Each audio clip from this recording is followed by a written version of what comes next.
Okay, this is amazing that we were able to get essentially a full crowd within the first 2 minutes of opening up the lecture. So just to make sure you're in the right Zoom room, this is Citywide Medical Grand Rounds lecture. I'm Arne Kumiga, Vice Chair Education. I'm going to actually be turning the lecture and moderation over to our newest Vice Chair of Culture of Quality and Innovation, Dr. Christine Song, who has just accepted the position and moved into a role and has been busy taking over for Kaveh Shojania, who has been doing a wonderful job all these years. So I'm turning it over to Christine, and then you will introduce the speaker. Thanks.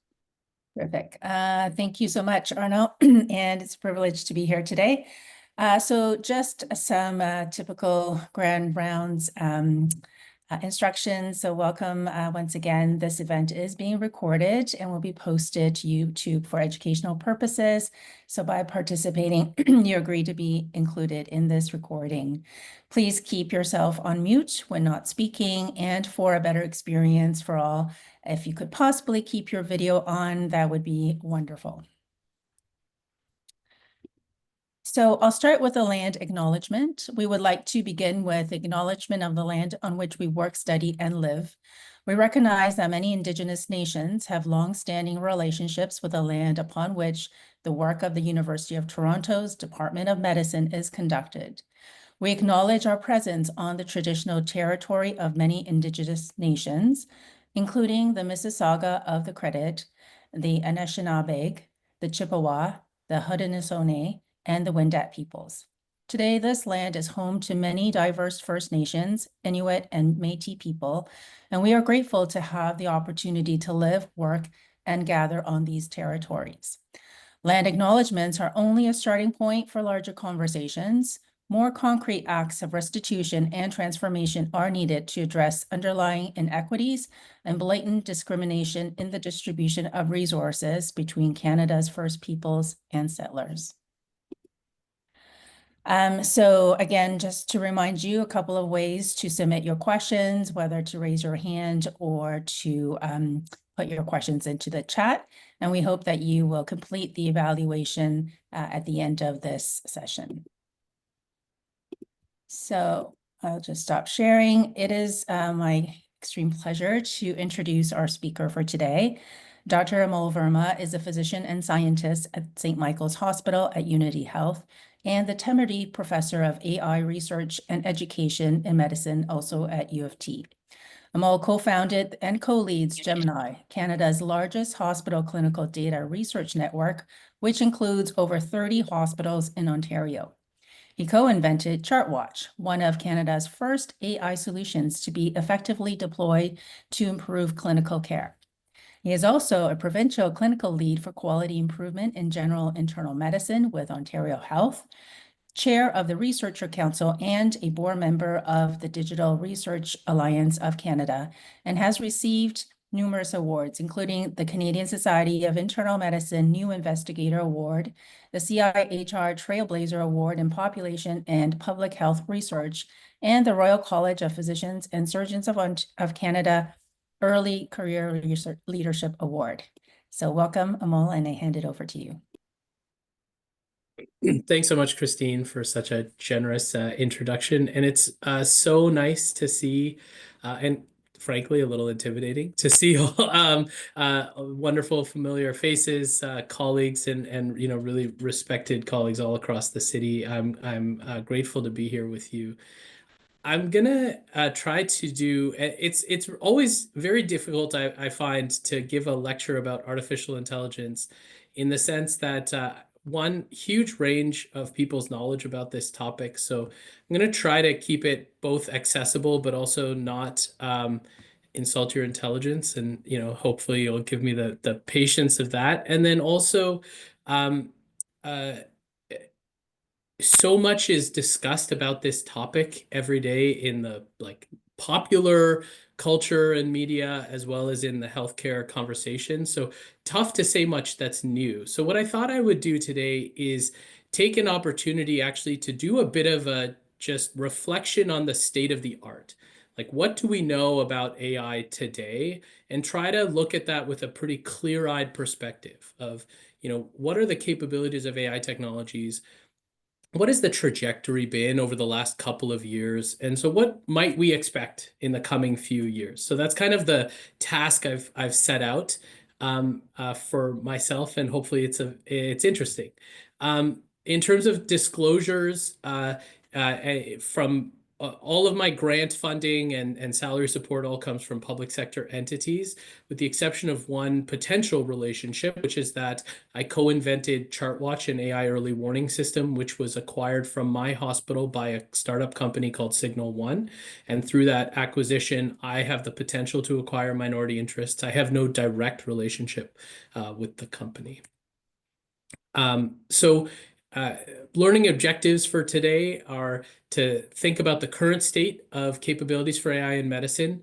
Think a little bit about that in the context of quality improvement. These are the QI rounds for a citywide medical grant rounds, and I'm really grateful to our QI leadership for having invited me to join with that lens. So we'll speak a little bit about that, and then really think more about sort of the future of healthcare and QI, and based on a reasonable expectation of AI capabilities. So this is my question, sort of the framing question. What can we expect? What clinical capabilities can we expect AI to have in the next 3 years? What does this mean for healthcare and quality improvement? So to try to answer this question, let's lay out some ground rules. So ground rule 1, I'm going to avoid using headlines and try to focus on peer-reviewed literature. I am going to acknowledge my perspective. I've put Canadian in quotes because I think I'm not meaning to talk about this from a nationalistic perspective, but from I'm thinking about high income healthcare systems and environments. And so we won't be talking too much about resource constrained settings, global public health, although there are lots of exciting AI related innovations happening in those contexts.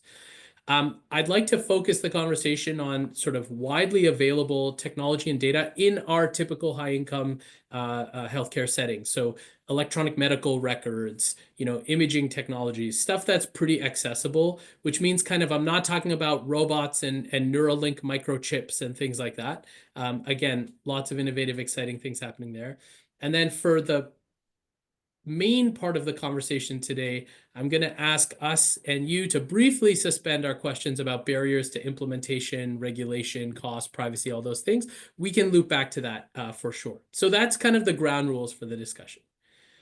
Okay, so I started by saying, okay, what's the generic copy and paste ITER that I give for most excellent senior residents that work with me on a block of general internal medicine? And it would read something like this. It was a pleasure to work with Dr. Resident on this block. She's an outstanding knowledge base. She demonstrated excellent communication skills, concise and accurate clinical documentation. She had sound diagnostic decision-making, and she was able to function independently with a high level of reliability.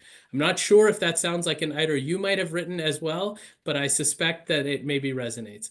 And so if we think about some of the key parts of that, let's use that as a lens with which to evaluate AI capabilities.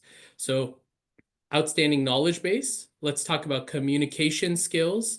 Let's talk about decision-making and diagnosis, and we'll talk about the ability to function independently. So those will be sort of the 4 frames that we start with when we evaluate the state of the art of sort of clinical AI applications today. So let's start with knowledge base. So this was a study. It's actually an old study, but I show it because it gives a nice trajectory. The y-axis is the ability of an AI model to perform a score on a medical licensing exam or a medical knowledge exam. So something, it's called MedQA is the benchmark. It's essentially like the USMLE licensing exam. And what you see here is a plot over time of different AI models. And actually these models largely are before, in fact, actually they're entirely before the explosion of the ChatGPT era of the newest large language models. So these are all the precursors to the newest language models. And what you could have seen from 2020 to 22 was a linear and then maybe quite of a sort of quantum change in these models' ability to answer these questions. And I want to just make 2 points, 2 observations on this slide. One is that even before AI was kind of mainstream and the large language models, things that we were exposed to and the really amazing performance, we were already seeing meaningful improvements in ability of these AI models to pass licensing exams. The second thing, and this is the biggest critique or question that comes when you see a model performing on a medical licensing exam.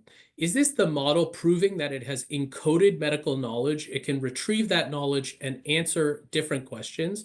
Or is this just because every single USMLE question ever written exists on the internet already in some chat room somewhere? And so the models are just seeing what they've already been trained on and then just regurgitating answers, basically, right? Well, there was a more recent study that tried to get around that specific question. So this was published in Nejm's AI journal.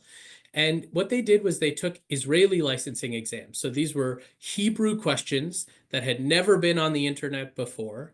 And it asked two versions of ChatGPT, or, that's sort of the model underpinning ChatGPT, which was the generation 3.5 and generation 4 models, to go through these questions.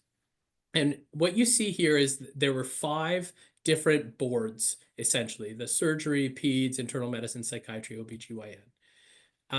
This red line is a passing grade, okay? So everything to the right of the red line is a passing grade. The x-axis is the model's percentile amongst all resident physicians who wrote the exam, or physicians who wrote the exam, okay? And so what you can see is that, and then the y-axis will come back to, okay? What you can see here, blue is the most recent at the time. Now there's a GPT 4.5, but at the time it was the most recent model. And clearly it was passing on surgery, it passed on internal medicine, it performed well in psychiatry, performed less well on peds and less well on OBGYN, but generally kind of was a passing grade, right? So that in and of itself is, I think we should pause and reflect that that is an extraordinary technological achievement of these models to be able to have encoded medical knowledge and pass these exams. Let's also acknowledge that the performance is variable across specialties, and that's interesting. I want to draw your attention to something else that is really surprising, perhaps the most surprising thing from this study for me, and that is the different, we'll just focus on the blue bars because it's the most recent model. That is the fact that why is there a spread across these blue bars? So what are we seeing? So what they did was the researchers asked the model to complete each exam 120 times, okay? So let's be clear what they did. They gave the AI model the exact same questions 120 times. They gave the model the exact same instructions 120 times.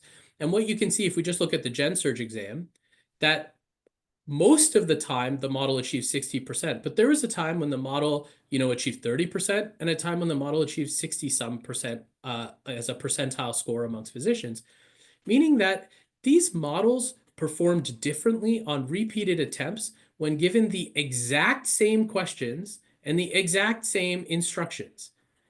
That is not how we expect computers to behave, right?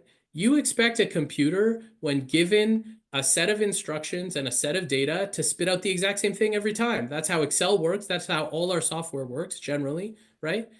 These AI models do not work like that. That's because they encode some randomness, and the term for this within the AI literature is the temperature of the model, which can be turned up or turned down in terms of how much randomness they encode. But they encode randomness so that they respond differently to the exact same scenario. And that, I think, challenges the way we should be thinking about these models, because it poses real questions about reliability in the real world. We have to think about them as kind of a bit of a random process as well. In some ways, a little bit more analogous to how humans might interact. We don't always respond exactly the same way. So I find that to be a really striking observation from this study. Okay, so what are the takeaways about knowledge base? Performance on these AI models has improved consistently over time, with a few step changes on the major new updates to these AI models. The improvements, I think it's fair for us to say these are sort of I put real knowledge because I don't know, like once you start pulling the thread of what is knowledge and what is true, and you start to get in existential questions. But the point is, it's not just answering questions it's already seen in training data. It is able to look at a question it's never seen before, um, understand the context that is being asked, and pick out an appropriate answer, largely from these multiple choice questions. It's worth knowing that the knowledge base is inconsistent across specialties.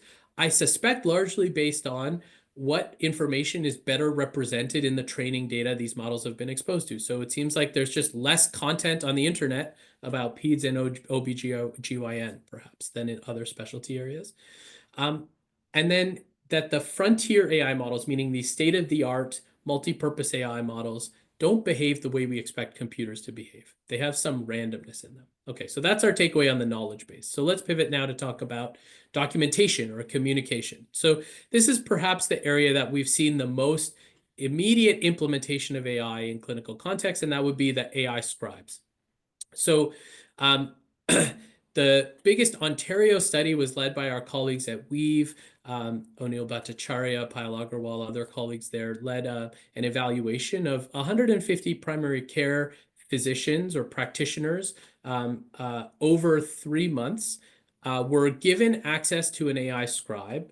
And what they found was that they reported roughly 3 hours saved per week on after hours administrative tasks. So that's the sort of Ontario experience amongst this select group of new users of this technology. Probably the largest study that has been published to date, to my knowledge, on this was from the Kaiser Hospital System. And from Kaiser Permanente, what they did is they reported 1 year's experience using 2 different vendors of AI scribes. It's important to note that the specific technology really matters. Like some tools seem to be better than other tools, right? Unsurprisingly. The Kaiser experience, they looked at more than 7,000 physicians over a 1-year period. And they found that a proportion of those physicians were high users. They used these technologies all the time. High users saved about 0.7 minutes per note. And so if you think about an average clinic, I don't know how many patients you might see in a clinic, let's say 20 to 30 per day, averaged over, let's say 5 days a week, you might be talking about a couple of hours saved a week, which kind of lines up with what the primary care practitioner's experience was here amongst the high users. Amongst the low users, it's quite a bit smaller, right? It might be half an hour a week, 20 minutes a week. That might speak to how people already interact with their notes. So what was interesting about that study was that the high users of these notes were people who actually already spent more time doing clinical notes before they received the technology. And so they were the kind of people who were spending a lot of time on their notes. And the low users were people who actually didn't maybe spend as much time before on their notes. We know there's wide variation in practice. So I think this is important for us to take away, one, that there's a lot of variability in the way people use these tools, but there seem to be some meaningful efficiency gain for these ambient AI scribes. What about the ability of these AI technologies to gather history from the electronic health record and summarize information? Well, there's been a series of studies, I will say of varying quality, of varying size. This was a study where they looked at discharge summaries for patients being discharged from a urology clinic. And the AI technology, in this case GPT-4, looked back at all the previous notes and produced a synthesis note. And what they found after evaluating the notes was that the AI notes were similarly ranked to resident physician discharge summaries.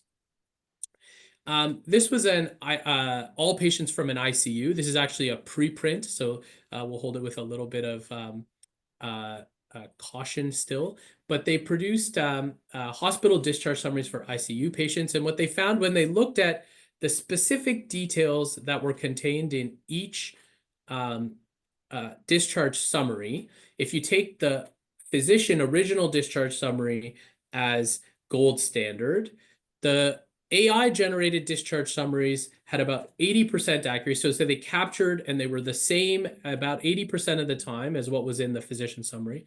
But about 14% has what has been called in the AI literature hallucinations. Hallucinations means that the AI model says something that just did not happen. It was completely fabricated, totally made up. It sounds very plausible. I've heard other people say that they prefer to call these confabulations. And it kind of is like that kind of a Korsakoff type of patient, where you have a very fluent story that sounds very credible, but is actually not grounded in any kind of reality. And the reason I will just pause here to say editorially, the reason I've heard people say they like confabulation better than hallucination is hallucination. First of all, both of them have this anthropomorphizing problem of they make the AI sound like a person. But hallucination makes us think that there's some sensory perception, which AI does not really have perception, right? It's more like a pattern recognition and generation. So anyway, all of this has the problem. So, but this is a major problem, hallucinations. There's another study looking at psychiatric discharge summaries.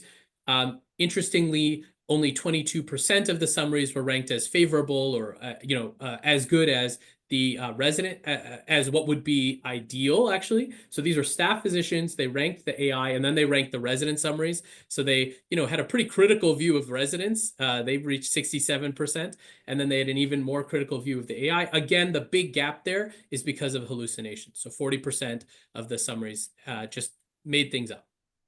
Now, hallucinations is a known problem, and there are a lot of very smart computer scientists solving this problem with technological solutions.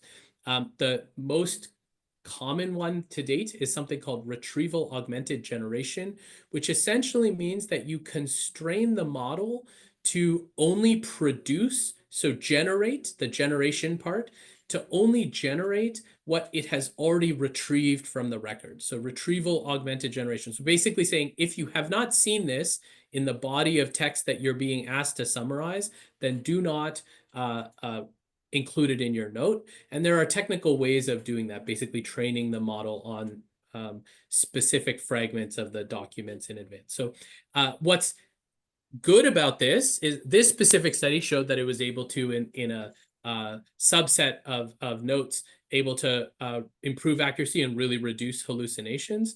It's obviously still an imperfect science, but these technological advances are really reducing the rate of hallucinations of these latest AI models, so that I think we are getting to a point where that being the biggest error in these models is starting to shrink, and we're more likely to start seeing even more reliable performance in document summarization. Okay, this is the last study in this section, and really interesting. So Google Research just published, this is fresh, like I think it's an April 2025 paper, it's really fresh, where they developed what they call AMI, an Articulate Medical Intelligence Explorer. What they did was they randomized this AI model to, it was a randomized blinded study where they had simulated patients, okay, that were interacting with either the AI model or the physician in synchronous text conversations. So you sit down and you chat with the patient via text. So I'm going to put an asterisk around that and come back to whether I think that in any way reflects real clinical practice. Spoiler alert, I don't. But that's the exercise. So the clinicians interact with the patients in real time via text. The AI interacts with the patients in real time via text, kind of like this virtual OSCE. And then they rank those interactions. They rank the transcript and they rank the summary of the transcript that was produced. And then they finally, and we'll loop back to this in the next section, they rank the diagnoses that were generated. What you can see here, the AI is red, the physicians are blue, and darker shading is better. So this was an ordinal scale. And so, if you start getting these gray bars or these hashes, that's a worse rank. And so what you can see is that the AI model was polite in basically 100% of its calculations, of its conversations, whereas physicians were certainly not. And the AI model was better at making people feel at ease. It was better at assessing the medical condition. I thought it was really interesting. It was better at involving patients in treatment decisions. So just in terms of the ability of these tools to gather history from patients or interact with patients in natural language, this is the state of the art. And it's pretty impressive that it's able to elicit a medical history from a patient in a chat conversation in real time and do so with better empathy scores than people, which is, I guess, not that surprising. Takeaways. So from clinical documentation, the AI scribes have shown clearly some meaningful improvements, but let's also be honest, modest in efficiency and with real variability in uptake and benefit. Variability across the users and variability across the tools themselves, like which tool is more or less useful. The AI has clearly shown an ability to synthesize information from the medical record, provide a useful summary, and it's still improving. It's still limited by accuracy, particularly around these hallucinations. But the trajectory forward is that we are probably achieving technology that will overcome that gap. And then we have an increasing ability from these AI models to actually interact directly with patients in natural language, right now in text. But a lot of these new models, especially the frontier models that are out there, are able to interact with voice very dynamically and very quickly. And that's not a logical leap to say that would be the next step. I want to pause here to make a broader reflection, which is that if we end up in a world, which I think is the world that we are rapidly moving towards, where AI has a lot of role in generating our clinical documentation, first, let's pause and acknowledge that those documents will not just inform day-to-day treatment decisions amongst healthcare providers, which we know is really important, but they'll also feed other AI algorithms, right? The other AI algorithms are going to learn from them. So the content in these documents, in a lot of ways, will become very foundational to the way we run our healthcare system. And right now, the way we are evaluating the performance of these documents largely orients around some notion of accuracy or even some extent notions of empathy, which are all fine and important to evaluate. But what we have not evaluated systematically when we think about the content of these is what is selected to be represented, like what is actually in the note and what is not in the note. So out of a 25-minute patient interaction, what does the AI algorithm decide to encode? What does it decide not to encode? And those are decisions that are being made, right? Those are either in a machine learned sort of unconscious way by the AI or by the people that are designing these tools. And I think it's really important that we, as a medical community, exert some agency on the decisions that are being made around this. Because as, for example, we have the opportunity, there's exciting opportunities here where, it takes too much time for a clinician to document rigorously every symptom of a patient, right? We'll write a quick note.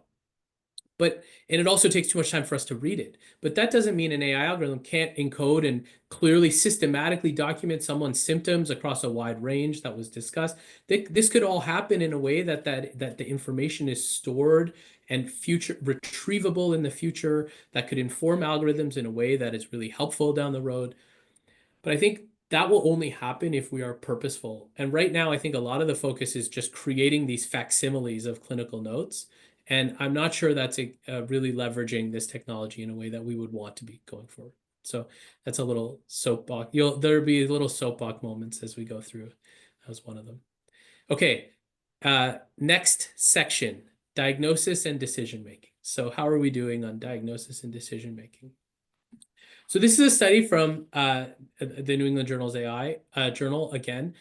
On the y-axis, you have accuracy and differential diagnosis over 200 cases of, essentially, these are the clinical cases that are in medical journals. Okay, so like the stump me types of cases. How well do AI models perform? And this was a study saying, okay, what happens when we have one model and then if we combine multiple models, okay? And I think the first thing is worth noting that the AI models largely, when you look at, for example, could they get the right diagnosis in the top, 3, top 4, top 5? It ranges from somewhere between 45% to 60% if you have one model when this study was performed. to then, if you combine all the AI models together in the top 5 diagnoses, you're getting 75–80% performance on the ability to identify the diagnosis for these challenging cases. That's pretty impressive. And I'll get to another study on the next slide where we talk about benchmarking against physician performance there. But I think that's pretty impressive. These models are getting pretty good at using natural language, like just a clinical description, a clinical scenario, and generating a very useful differential diagnosis that more often than not will contain the right diagnosis. What about making specific treatment recommendations? I picked 2 very niche use cases to show the breadth. So this was a study that evaluated AI-generated treatment recommendations and their concordance with clinical guidelines. So give the AI algorithm scenarios for soft tissue tumors. Again, a simulated scenario, and say what would be the next treatment step or the next investigation step. Shows 86% alignment with clinical guidelines. Here's another similar thing, but now talking about uveitis. So we give a scenario and we say provide diagnostic accuracy and management recommendations in line with guidelines, and had about a 72% alignment with clinicians on diagnosis, 92% agreement on treatment. So my purpose of showing you these 2 like kind of polar opposite ends of the spectrum, soft tissue tumors, uveitis, is to say that if your AI algorithms, and these are not niche AI algorithms, these are ChatGPT, a general knowledge algorithm, right? It hasn't been trained specifically to do uveitis or trained specifically to do soft tissue. It can do the gamut and provide pretty useful treatment recommendations. Definitely not perfect. Looping back to the Amy study from Google Research, going back to those chat interactions with patients. So at the end, you ask, okay, can you get the right diagnosis from this simulated, virtual OSCE encounter of chat simulations? The primary care practitioners are in blue. The AI is in red. And then the x-axis is the number of diagnoses that it's allowed to list on the differential. Okay, so if you guessed at 1 diagnosis, the physicians got it right 65% of the time, the AI got it right 77% of the time. And then you can see how that changed if it gave it 3, okay, list me the top 3 diagnoses, et cetera, et cetera. So what's striking is that the AI outperforms the primary care practitioners. I'll loop back to that point.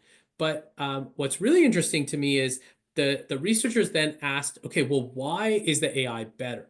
So is it because it's better at eliciting a history, or is it because it's better at taking that history and generating diagnoses?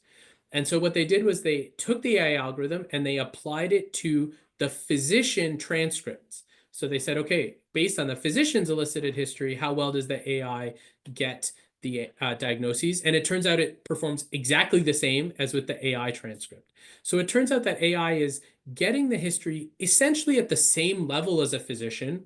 That's useful, right? Imagine a tool that would just get your patient's history the same way as we did in a dynamic interaction. Very, time saving.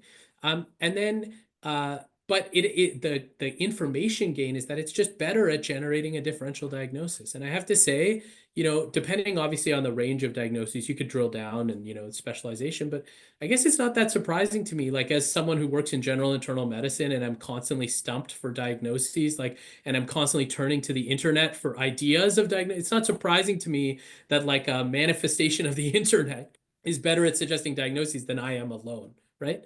And in fact, it's how we work together. That'll be where we can improve. Okay, so what are my takeaways on diagnosis and decision-making? First, AI models, I think we should acknowledge they're achieving impressive performance on diagnostic tasks. They can provide guideline concordant recommendations across a wide range of diseases. But this is my big asterisk and my soapbox moment for this slide, which is the environments in which AI is compared to clinicians, almost invariably, like 95% of the studies, are these fake synthetic environments. Primary care practitioners do not make diagnoses by just having a chat with a patient. There's a reason we have a physical exam. I mean, so, there's a reason that there's, the three-dimensional interaction, our ability to see someone and get a gestalt, and our brain do all these other levels of processing that we're not getting from text, right? And so I think it's really important that we maintain that level of skepticism on these kinds of comparisons. So while we simultaneously acknowledge that these are extraordinary technological achievements, the performance in real world settings remains something that I think is largely underrepresented in the literature, and we're going to come back to that idea. Okay, so item 4 from my evaluation of Dr. Resident was ability to perform independently. So I'll ask you to make your own decisions. Like, think about everything you've seen so far on passing licensing exams, encoding medical knowledge, doing communication, and synthesizing documents, and making diagnostic decisions. Would you entrust, let's take like what's the EPA on AI, right? Would you entrust this learner? I'll say, for me, the answer is pretty clearly no. But if we were to say, okay, what are the tasks that we can expect these AI technologies to accomplish in our clinical environments in the next 1 to 3 years? Because that is the gap, bringing them into our clinical environments. It's reasonable to say they probably can apply medical knowledge to gather, summarize, synthesize medical information. Like, if I'm the most bullish on an area, I think it is that. It is the gathering information directly from patients, from a chart, putting it into a useful summary, synthesizing it for me, and maybe even making reasonable suggestions for a diagnosis and treatment. And I will say, as someone who works on a clinical teaching unit, that's kind of what a good medical student does. Like, that's kind of where I see the capability, and maybe on the upper end, a good, resident, a good junior resident. Now let's add the caveat that this medical student is chained to a computer. They cannot physically interact with its environment. And so it can't get the team coffee or, do other very highly valuable tasks, contribute to team morale, and also the efforts we invest in training our medical students is because they will then go on to be our, pillars of our future profession. That's not true when we think about AI. Like, all of the efforts we might invest to train AI and make it better, is that the same as the effort we want to invest in people and making them better, right? So obviously the analogy breaks down along a lot of lines, but I find it a useful heuristic. I think it is reasonable to say that the AI clinical technologies that we have today can kind of achieve clinical performance of a good early stage learner, requiring supervision and oversight, but probably offsetting a lot of work and making meaningful contributions to our clinical environments. Okay. That was a series of questions about what can AI do that clinicians can do. I'm going to close the talk today with 2 reflections that are, I think, broader and more interesting to me as a scientist, which are, what can AI and clinicians do when we combine our efforts together? And the second, that following that will be, what can AI do that clinicians can't? So what can we do together? So this is some work that we did here in Toronto. We asked an AI algorithm to predict which patients are likely to deteriorate in hospital. And we compared those AI predictions in real time. This is me kind of getting back on my soapbox, to the clinicians that are caring for the patients in real time. And so we sent a research assistant to the ward. We said, of the patients you know and care for in your real clinical setting, who is going to have this outcome? We compared that to the model. So it was one of the first sort of real world evaluations of these kinds of technologies. What we found was, so actually the AI and the clinicians had similar levels of prediction. But if we combined the AI and clinical predictions together, we got better improved performance, because AI predicted certain patients to deteriorate, clinicians predicted other patients to deteriorate. And when you put those predictions together, you actually get more true predictions, and you don't have more false alarms. It's really fascinating, and by about 16%. And then when we deployed that tool in our general internal medicine unit, we found a 26% reduction compared to the pre-deployment era in non-palliative deaths on our GIM unit. So this, I think, is a really exciting example of linking AI with clinical judgment and working together to improve a patient outcome. And the reason that that's exciting and that area is exciting is we can start asking questions that what can AI do that we as clinicians just can't do at all? And I'm excited here to share, again, work from our very own colleagues here in the city, CQI, Human Khosravani, who is, clinician quality innovation. The team at Sunnybrook did this really exciting project where they took a machine learning tool, applied it to voice recordings of patients, and said, how well can those voice recordings of someone's speech predict their ability to swallow, right? Can predict their dysphagia. And then could that be incorporated in swallowing assessments post-stroke? And what they found was that these voice recordings could predict post-stroke dysphagia with 90% sensitivity, 80% specificity. And so that's a really exciting technology. I'm sure, there's opportunities for it to even get more reliable. But when I think of how many patients I have sometimes like starving on a unit waiting for their SLP assessment, if we could have a 90% accurate tool that maybe we could at least feed some of them, that'd be great, right? That would really help improve patient experience. So I just wanted to call out really cutting edge work that's happening here locally. Here's another really exciting example. So this is obviously an ECG tracing for normal sinus rhythm. And this is atrial fibrillation.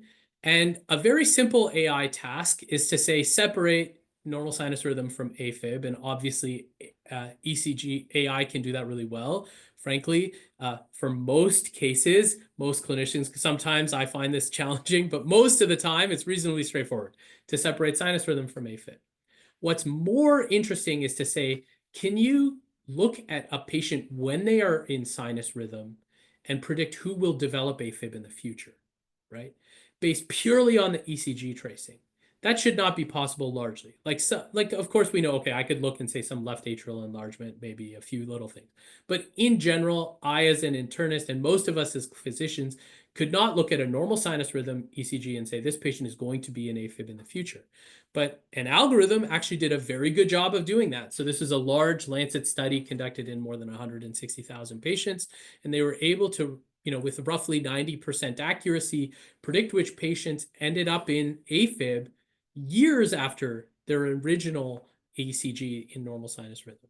What's really exciting is they then took this to a prospective study, and they said, we're going to take every patient at the Mayo Clinic who had an ECG for routine reasons. They narrowed it down to the people who would have indications for anticoagulation, but were not already on anticoagulation. So you're like CHADS VASC 2 or higher population with cardiac risk.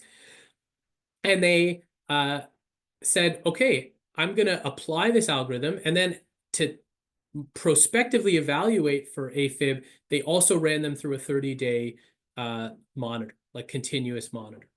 And what they found was that the high-risk patients flagged by the algorithm had a much higher rate than the low-risk patients of AFib.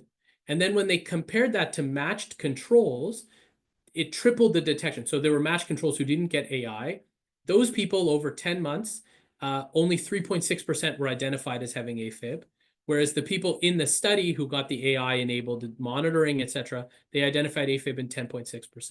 So they were able to triple the detection rate of AFib and identify a population that could be anticoagulated before they have their stroke, right?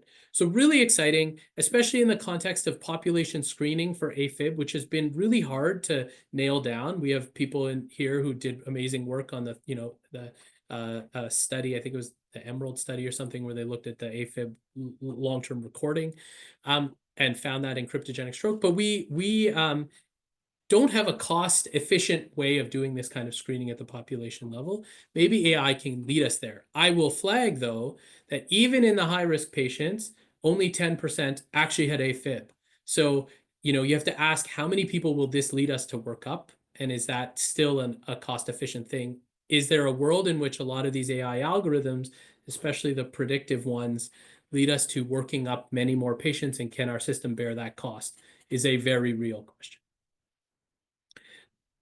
I think the last thing I will just flag to you is the notion of opportunistic screening on imaging. And there's so many studies coming out about this now. So we know that in our if you think about the way we currently use rich information in medical images, what we have is a human reader who has a limited amount of time to review each scan and who is reviewing the scan for a very narrow diagnostic purpose usually, right? Rule out pulmonary embolism, look for pneumonia, look for pleural effusion.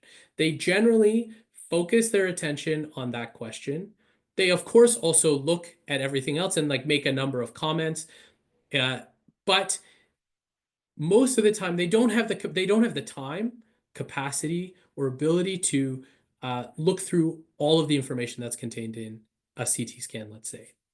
Increasingly, there are studies showing that, from a CT scan, you can predict someone's cardiac risk. You can predict their osteoporosis risk. You can predict whether or not from an echo, you can predict whether someone has cirrhosis or is likely to develop cirrhosis. We can gather a lot more information from the medical images than what is just being used every day. And as these algorithms improve, we can try to find the balance between false positive results. We know that, obviously we call it's an incidentaloma for a reason. Like it creates this downstream effect of investigation. It's not always clinically meaningful. But the potential upside is, if we could use all of this information that happens in a scan and use it to really identify meaningful and important information for a patient that leads to better preventive health, and we could do that without constraining the, human resources for reading it, without constraining too much downstream testing, there's a real world that this could be a revolutionary set of technologies. And I think we need to do a lot of very careful evaluation on the potential unintended consequences of this. But at the same time, it's a really exciting area, I think, and of potential opportunities. Okay, so that was my sort of very high level overview as we come to conclusion now of what we can expect AI to accomplish. I talked a lot about how it can act like clinicians. I talked about how it can do things clinicians can't and how we can complement clinicians. This is the no hype. I promise no hype. Let's be honest. Performance is still mixed. And I want to talk about the current discourse. So that if you talk especially in the AI world, but even governments, this is the CPSO, everyone talks about how healthcare has been slow to adopt AI. And I want to ask you, look, I just reviewed comprehensively the state of the art of AI for you. Obviously not comprehensively, but I gave you a good snapshot of the review of the state of the art of AI technology. Of all the technologies I mentioned, which of those do you think is at the rigor or standard that it should be widely deployed in every healthcare setting or in every hospital right now? Not that many, right? And if we're talking honestly about how many AI technologies have met the same standard that we hold medical devices to or medications to, let's ask that question. So this is a systematic review of every AI clinical study of a large language model between 2022 and 2024. Out of 519 studies, only 5% used real patient data. 95% of these studies are those synthetic case-based simulation things. And we know that what's in a case is very different from what's in a patient's electronic medical record, right? So we have to have a high degree of caution. This is a scoping review of every AI clinical trial conducted between 2018 and 2023. So there are 20,000 trials of drugs every year. Okay, so that means between 2018 and 2023, there were 100,000 randomized trials of a medication. Globally, how many AI clinical trials do you think happened between that time of AI? Just think in your mind. What do you think that number should be compared to 100,000 medication trials? There were 86, okay? Like a tiny fraction. And of those, only one happened in Canada. So let's change the discourse. The discourse should not be that healthcare has been slow to adopt AI. Healthcare has been slow to rigorously evaluate AI tools in real-world settings for effectiveness, equity, safety, and cost. And that is the gap we should be bridging. At the University of Toronto, leading this for the world, that is the gap we should be bridging, not pushing immediately to buying expensive solutions that we have no idea if they work. So how do we do that? I think we have to bring together data infrastructure, and people. That's what you need to do AI. You need data, you need computational and IT infrastructure, and people that know how to do it. And that's what we've been trying to do with the Gemini network that I helped co-lead with Fahad Razak and a whole host of colleagues all across the city. We get electronic clinical data from 40 hospitals now for adults and peds. We put it together in a high-performance computing environment, and we make that data available. Now we have more than 1,000 clinicians, scientists, and students who've been using the data. We have 100 active projects, and it's been a real resource for raising grants across multiple institutions. Most importantly, that AI network that brings together data, infrastructure, and people needs to be closely tied to healthcare providers. And ideally, not just healthcare providers situated in downtown Toronto, but healthcare providers spread across our province so that the providers can share with us their problems, and the AI network can develop solutions that work in those settings and can learn from the expertise of providers. And it's a bi-directional relationship. And that, I think, if we build that kind of network, we can really start moving the needle forward on AI in healthcare and AI for QI.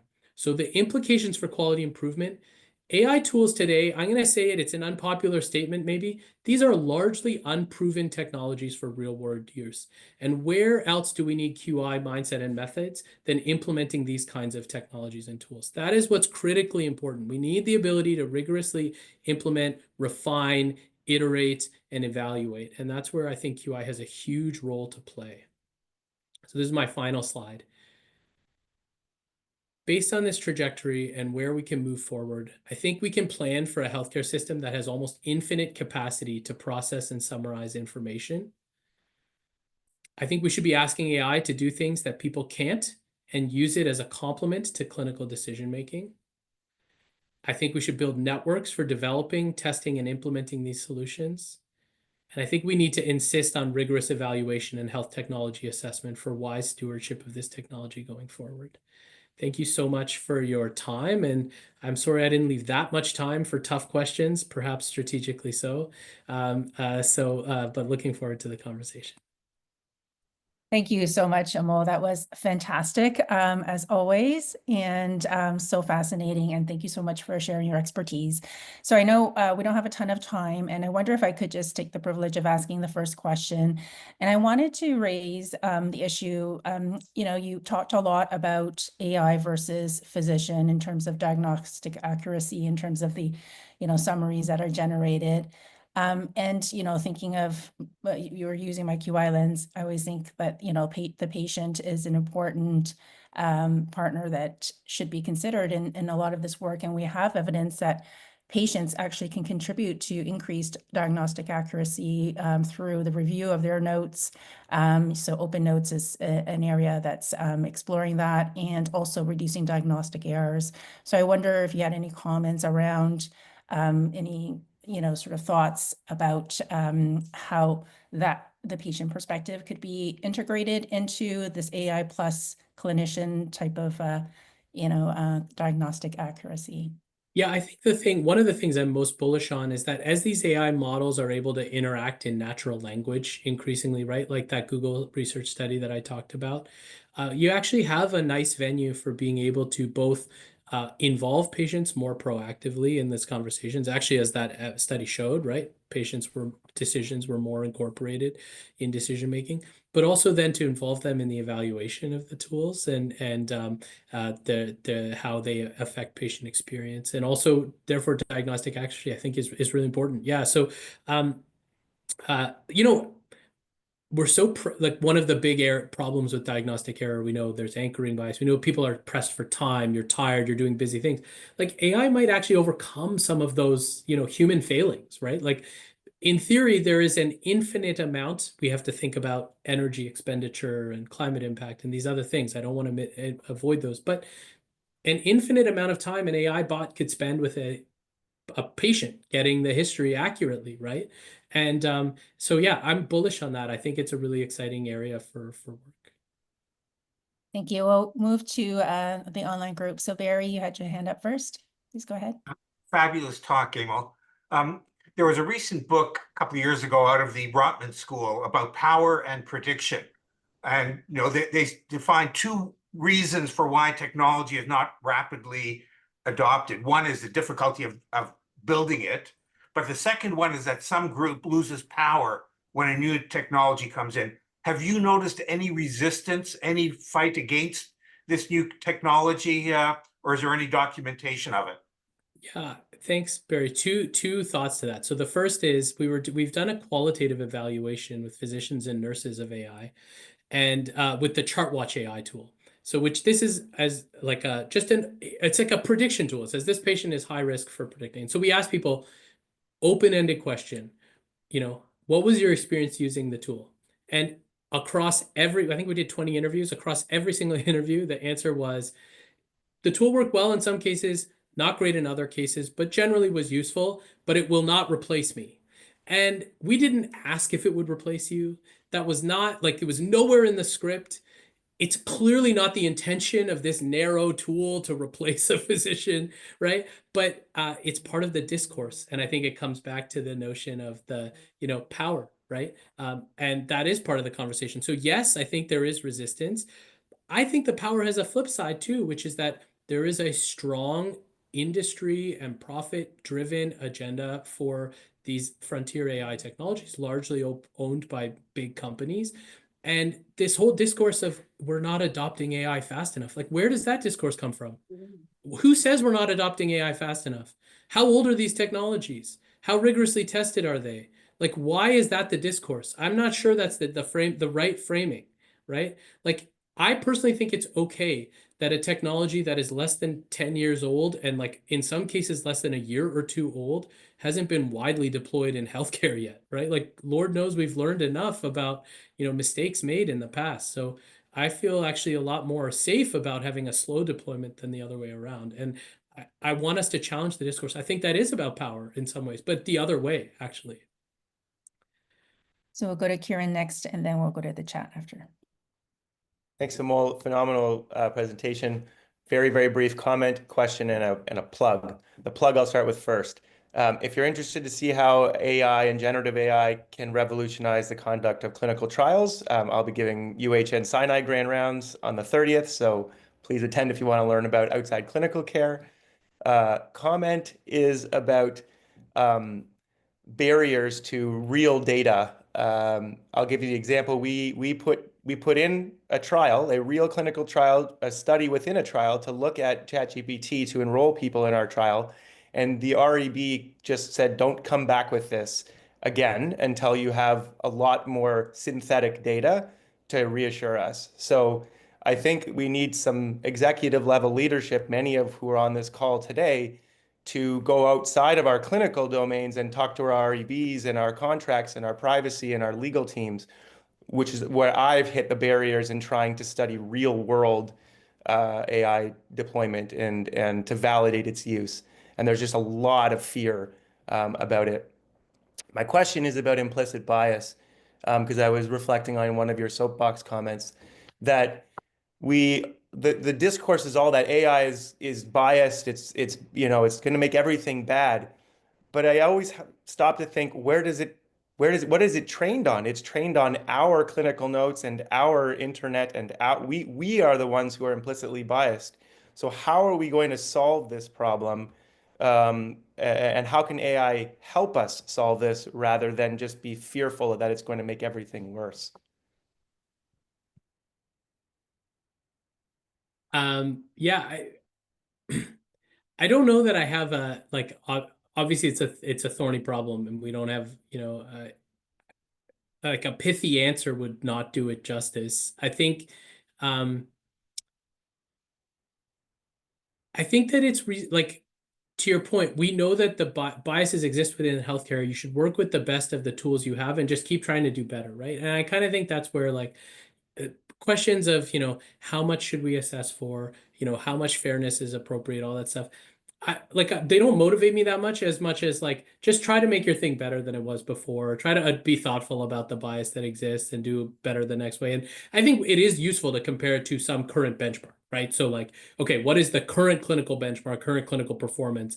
It should at least meet that standard. and then kind of move forward beyond that. And we're constantly improving. So yeah, I mean, I feel like that's not a real answer to your question because it's a deep question, but I don't think we should not be frozen because of questions about implicit bias. We should work through it and keep trying to do better.